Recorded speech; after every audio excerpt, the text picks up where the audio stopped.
Tonight we stay up late with Albert K. Bender, a man who spent his time collecting other people's strange stories and slowly became one himself. For years, he collected reports from strangers around the world, lights over fields, silent objects above lonely roads. He filed every account carefully, believing that if enough honest people described the same impossible thing, the truth would eventually reveal itself. This is the High Strangeness Sleep Society. By day, Albert Bender kept time. Chief timekeeper at the Acme Shear Company in Bridgeport, Connecticut, the largest maker of scissors in the world. It was a floor of belts and presses, the dies coming down all day to stamp out blades, boys carrying trays of them between the machines, and Bender kept his book above the noise, writing the hour against each man's name. When he came onto the floor, when he left it. The whistle at the start of the shift, the whistle at the end. At the close of the day, he added the hours in a column, carried the book down to the office, and walked home up the hill as the light went. At night, he climbed to the attic of the house on Broad Street. Near 20 clocks stood along the walls and the shelves, mantel clocks, wall clocks, a cuckoo among them. Sunday evenings, he went around the room with the key, winding each one and setting it by his pocket watch, though they never held together for long.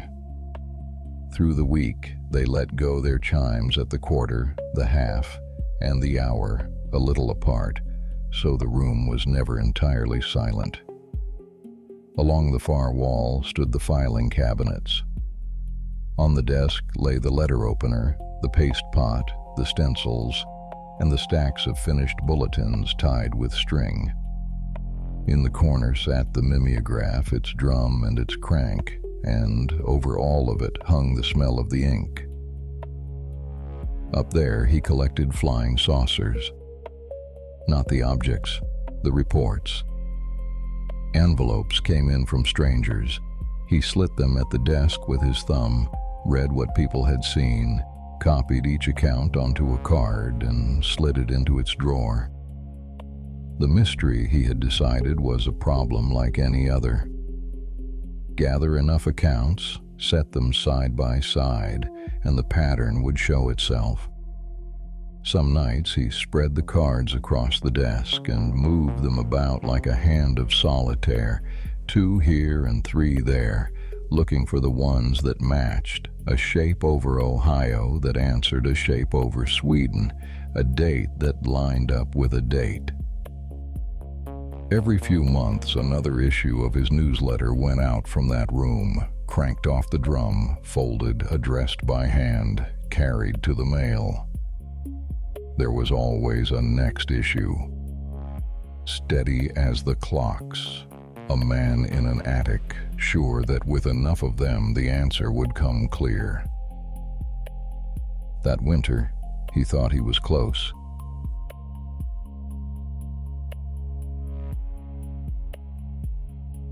Chapter 2, the International Flying Saucer Bureau. In 1952, with the newspapers full of flying saucers, he gave the collection a name. He founded a club, the International Flying Saucer Bureau, and ran it from the attic on Broad Street. The bare facts run like this. Albert Bender was a factory timekeeper in Bridgeport, Connecticut. In 1952, from the attic of his home, he founded the International Flying Saucer Bureau, one of the first civilian UFO organizations, and mailed its members a quarterly bulletin he called Space Review. At its height, the Bureau had some 600 members around the world. In the summer of 1953, Bender said, 3 men in black clothes came to his home and told him to stop. That autumn, he printed a final notice, dissolved the Bureau, and fell silent. 9 years later, in a book published in 1962, he gave his own account. By then, his friend Gray Barker had already given the visitors a name. He called them the Men in Black. The living of it went slower than that. The club grew faster than he expected. 600 members scattered across the world. Eddie Rickenbacker, the aviator, took an honorary membership. Einstein was invited and declined. A man named Max Kringle, who kept time at the same scissors factory, served as vice president. The Bureau had, in the end, 2 timekeepers running it. He printed membership cards and a letterhead and answered every letter by hand. A ledger tracked the dues. A map on the wall took a pin for each member, and the pins reached from Bridgeport clear across the water. One man sent a photograph. Another sent a drawing a child had done in crayon of what had passed over the house. And the mail came in. The postman brought it in bundles now. Postcards, long letters, clippings from far-off papers folded down small. Evenings, Bender worked through them one at a time. He slit the top, drew out the page, and read what a stranger 1,000 miles off had seen. A light over a field, a shape above a road, a thing that hung and then was gone. Each account went onto a card in the small even hand and into its drawer. Every quarter he set the best of them on the drum, cranked out the copies, and mailed them back out. What one man saw in the night came in time to 600 others. For a while, the mystery looked like what he had taken it for, a matter of enough index cards. Then the cards began to point back at the man keeping them.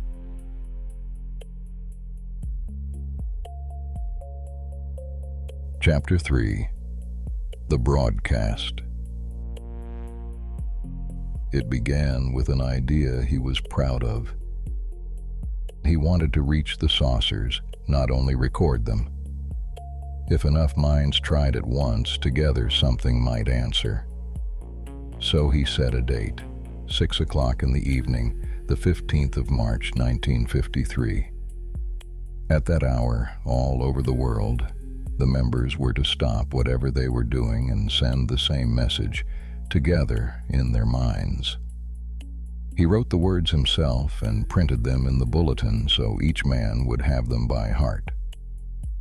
Calling occupants of interplanetary craft. We of the Bureau wish to make contact with you. We are your friends. He called it Contact Day. Years later, those same words would turn up in a popular song and people would sing them with no idea where they came from. But that was later. On the night itself, Bender went up to the attic, drew the curtain, and lay back.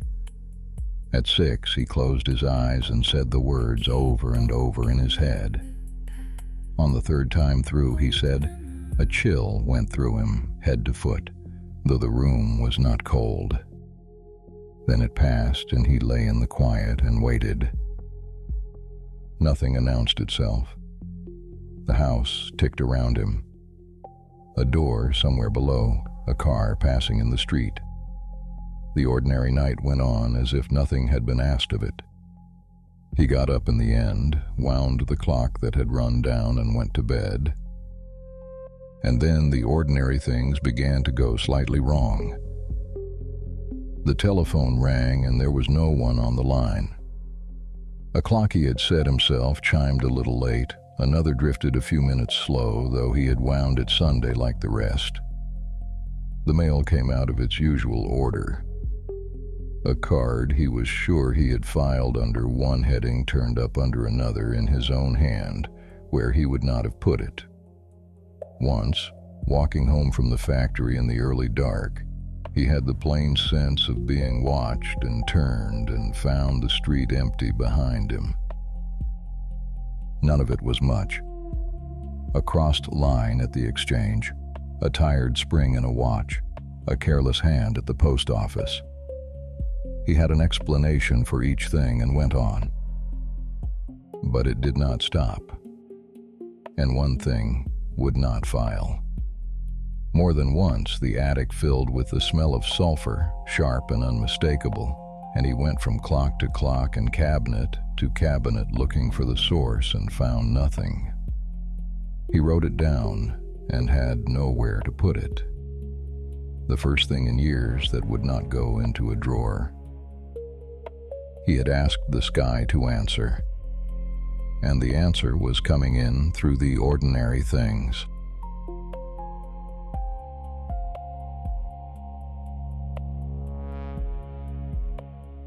Chapter 4: The Watchers. At first the street had been empty when he turned. That summer it was not. It had stopped being a matter of clocks and misfiled cards. Now it was about him. He felt watched, not by the room, not by some crossed wire, but by people, and after a while he began to see them. A man sat at the picture house one evening a few rows back, not watching the screen. Bender felt it before he found him, the turned head, the eyes catching the light off the film. When the picture ended and the house lights came up, the man was still looking at him and made no move to pretend otherwise, and Bender went out into the street quicker than he had meant to.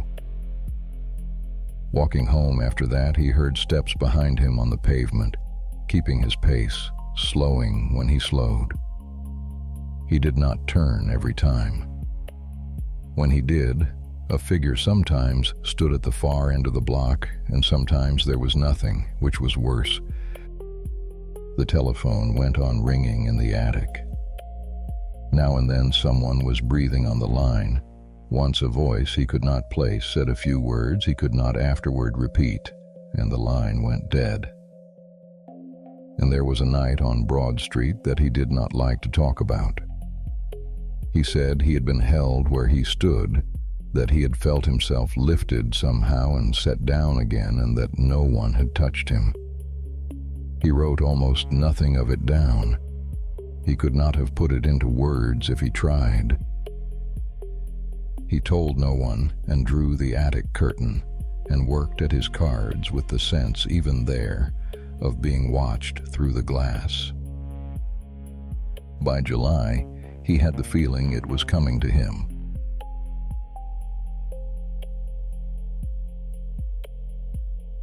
Chapter 5: The Visitors. He was 32 years old, a timekeeper who lived with his family and ran a club out of his attic. That was the man it happened to. It was an evening like the others, the desk, the day's mail, the clocks marking the quarters. By that summer he believed he had it. The accounts, the cards, the long evenings had come together, and he had reached the answer, the thing behind the saucers. He did what he always did with a finding. He announced it. The next issue of Space Review, he told his members, would carry it. The answer would be in the next issue. It was July 1953 when the three men came up the stairs to the attic. Three of them dressed in black, something like clergymen, Bender said, in dark clothes and dark hats of the old Homburg style. They already seemed to know what he had not printed, the conclusion still in his drawer, and they did not argue it. They told him to stop publishing. No raised voice, no threat he could have written down afterward, only the instruction, and the fact that they already knew. When they left, they took copies of Space Review with them. That is nearly all he would say of it for a long time. Three men in black who knew what he had not published, who told him to stop, and went. Afterward, he did not eat for days. He was badly frightened in a way he could not explain to the people around him, who saw only that something had gone out of him. The man who had opened every envelope and believed every witness went quiet. The answer he had promised would not be coming. and he would not say why.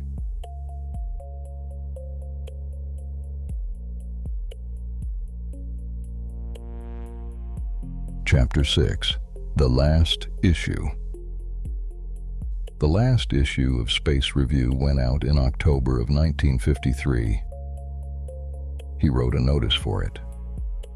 The mystery of the flying saucers, it said, was no longer a mystery. The source was already known, but the information was being withheld by orders from a higher source and could not be printed. And then the line that would be quoted for years. We advise those engaged in saucer work to be very cautious. Then the ordinary things, one last time. He cut the notice into a stencil, wrapped it on the drum, and cranked out the final copies, the handle turning, the pages coming off one after another. He folded each one, wrote the addresses in his even hand, and carried the bundle down to the box on the corner. When the last had gone, he wiped the drum and put the cover on it, set the last stencil in a drawer, and hung the string back on its nail. The mimeograph went still. The attic, never quite silent, was quieter than it had been in 18 months. He dissolved the Bureau. A year and a half after he built it, the International Flying Saucer Bureau was closed. To his members he gave no reason, a warning in place of an answer. Letters came back asking what he meant and whether he was well. He did not answer them. It did not go entirely unnoticed.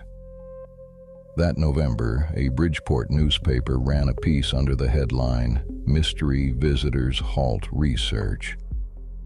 3 men had come to see Bender, the reporter had heard, and in his telling they were something else again. They had flashed credentials, he wrote, showing themselves to be representatives of a higher authority, and he took that to mean the government. Men from Washington warning a hobbyist off. Bender later said the article ran without his blessing and had it wrong. But there it was in the paper in 1953, the first version of the story, and in it the men were government men. The room went quiet after that. For 9 years, that was all there was.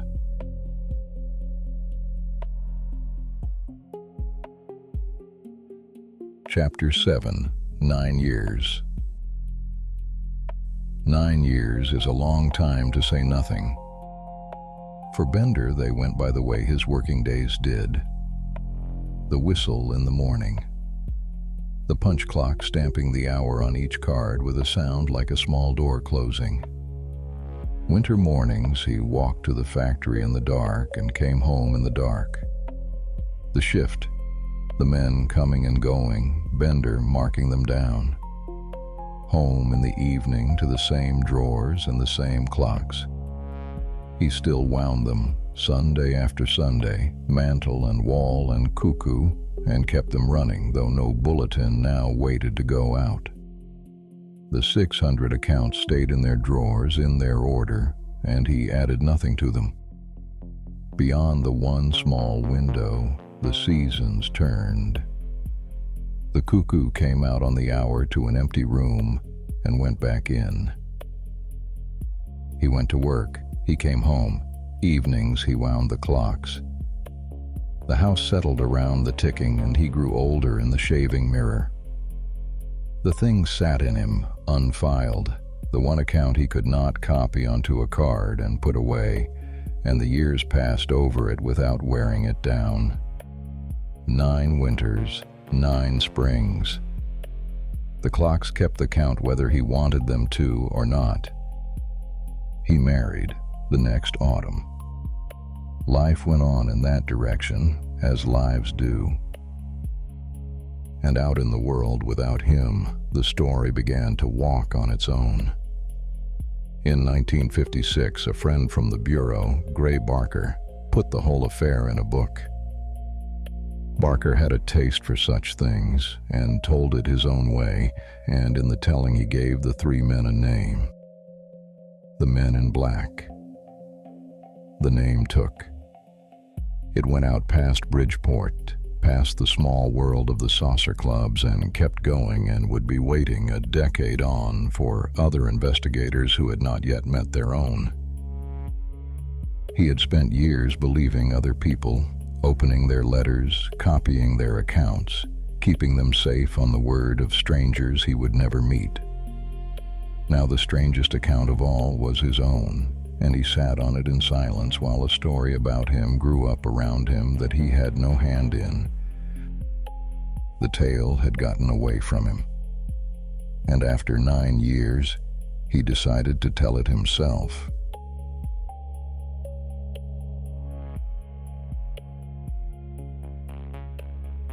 Chapter 8.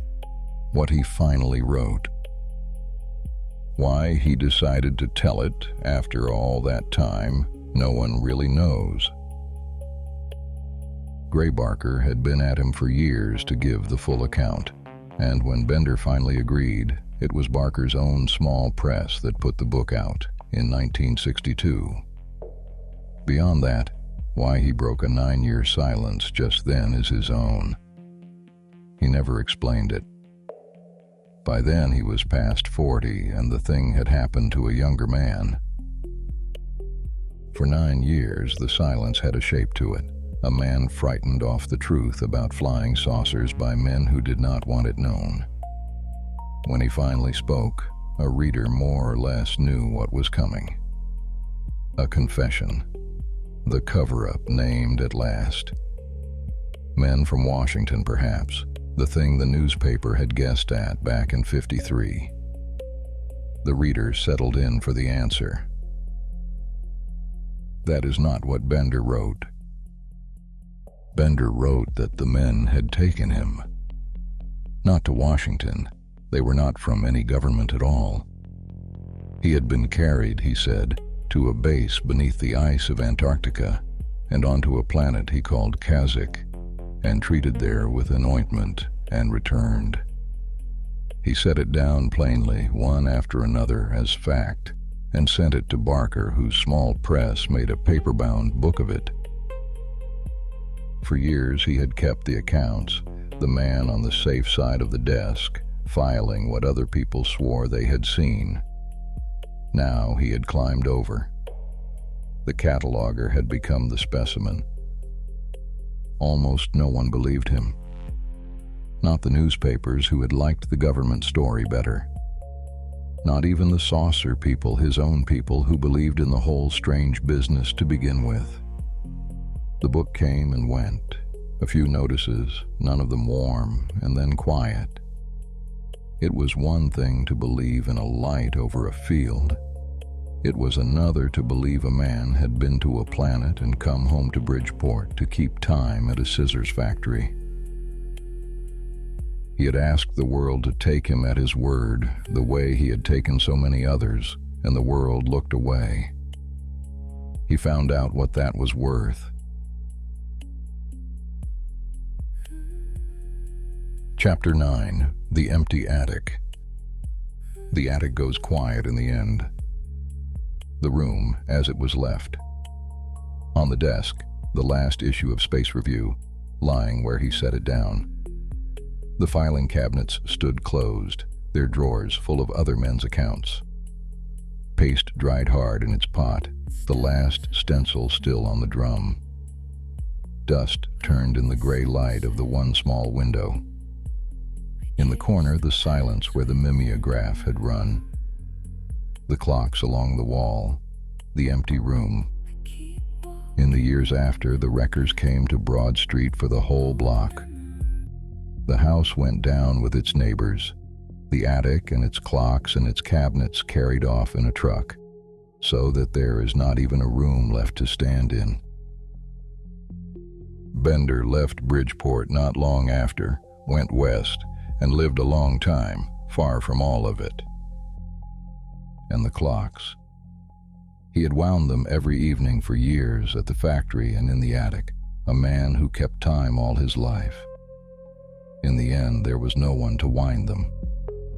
They ran down, one by one, each stopping at the minute its spring gave out, until the room that had never been quite silent was silent at last. He had said the answer would be in the next issue. There was no next issue.